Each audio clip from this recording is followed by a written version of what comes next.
जी इस वक्त हम CMH रोड कैंट में खड़े हैं जो सैला के करीब है। वहां पे अलसफा होटल पे हम आए हैं जनाब। यहाँ का बारबेक्यू जनाब बहुत मशहूर है और हमारे साथ जनाब ये बुजुर्ग है।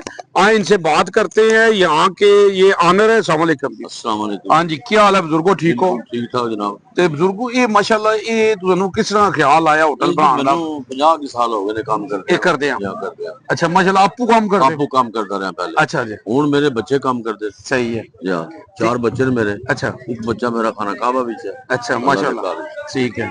ਤੇ ਇਹ ਸਾਰਾ ਕੁਝ ਬੱਚਿਆਂ ਦੇ ਹਵਾਲੇ ਕੀਤੇ ਹੈ। ठीक है। ਅਸੀਂ ਸਭ ਦਿਹਾੜੀਆਂ ਦੇ ਫਿਰ ਤੇ ਕੀ ਨਾਮ ਤੁਹਾਡਾ? ਤਾਰਫ ਕੀ ਹੈ? ਮੇਰਾ ਨਾਮ ਚੌਧਰੀ ਔਰੰਗਜ਼ੇਬ ਜੱਟ। ਚੌਧਰੀ ਔਰੰਗਜ਼ੇਬ ਜੱਟ। ਜੱਟ, ਠੀਕ ਹੈ। ਤੇ ਮਾਸ਼ਾਅੱਲਾ ਤੁਹਾਡੀ ਮੈਂ ਦੇਖਿਆ ਚਾਹ ਵੀ ਬੜੀ ਮਸ਼ਹੂਰ ਹੈ। ਬਸ ਇਹ ਅੱਲਾਹ ਦੀ ਜ਼ਾਤ ਨੇ ਸਾਰਾ ਕੁਝ ਕੀਤਾ ਜੀ। ਤੇ ਮੈਂ ਅੰਦਰ ਵੀ ਹੋਟਲ ਦੇ ਵੀ ਦੇਖਿਆ ਕਿ ਛੱਤ ਭਰੇ ਇੰਜ ਮੈਂ ਪਤਾ ਲੱਗਦਾ ਇਹ ਤਾਂ ਲੱਗਦਾ ਵੀ ਫ੍ਰੀ ਵੰਡਦੀ ਹੋ ਪਏ। ਸਿਰਫ ਸ਼ੁਕਰ ਉਸ ਮਾਲਕ ਦਾ। ਹਾਂਜੀ ਉਹਦਾ ਕਰਮ ਹੈ ਸਾਰਾ। जी जी अल्लाह का करम है जी। ते जनाब कस्टमर भी खड़े ने जनाब जी। अस्सलाम वालेकुम जी। जनाब की हाल है सर? ठीक हो? अल्लाह दा बड़ा एहसान है जी। तो जनाब ये तुसी लैन आए हो माल इधर बारबेक्यू इन्हां दा बहुत कैसा है? मशहूर है, बहुत मशहूर है माशाअल्लाह जी, बहुत अच्छा। ते असी मैं मेरे दोस्त चौधरी बशीर साहब जी। तो जी बशीर साहब कैसा है इन्हां दा बारबेक्यू? बहुत अच्छा जी। ते के कहोगे तुसी? बहुत ये खाना चाहिए। अच्छा पब्लिक नु के मैसेज होगा? पब्लिक नु मैसेज यही है जी कि साफ सुथरा माहौल है। अच्छा साफ सुथरा माहौल, गोश्त सामने तक के लियाउंदे ने। ठीक है। अपने सामने तुसी तक लवाओ खाओ। ये टेस्ट सही है तां ही असी दोबारा बार-बार आउंदे हैं इत्थे। सही है ये माशाअल्लाह जी। ए देखो जी आवाम दा रश है। रात दा टाइम है। तुसी देखो ऊपर भी आवाम ना होटल भरे है जनाब। ते ए साडे जनाब भाईरी ने जी। अस्सलाम वालेकुम जी। जनाब की हाल है सर? ठीक हो?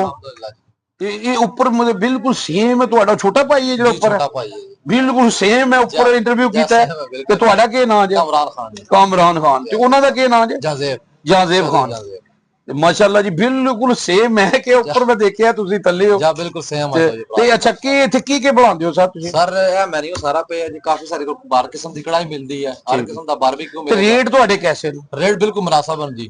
अच्छा और इसदे विच कोई कंप्रोमाइज नहीं, खाने विच कोई कंप्रोमाइज ना करने, कच्चे तो अच्छा खाना बनाने की कोशिश करते हैं कि आवाम नु कोई मैसेज कंप्लेन ना होवे। आवाम वास्ते जनाब भाई एक बार जरूर आओ, साडा एक बार टेस्ट करो, इंशाल्लाह बार-बार आओगे। ते ए कस्टमर ने साडे नाल ए तुसी दसो जी इन्हां दे रेट कैसे ने? बहुत माकूल रेट। अच्छा मार्केट नालों मार्केट मुनासिब रेट जा और टेस्ट है वो जी किरे भी नहीं जी। तां ही तो बार-बार आने हैं जी। जी जी शुक्रिया जी। मैं इत्थे कहांगा जनाब के ये जनाब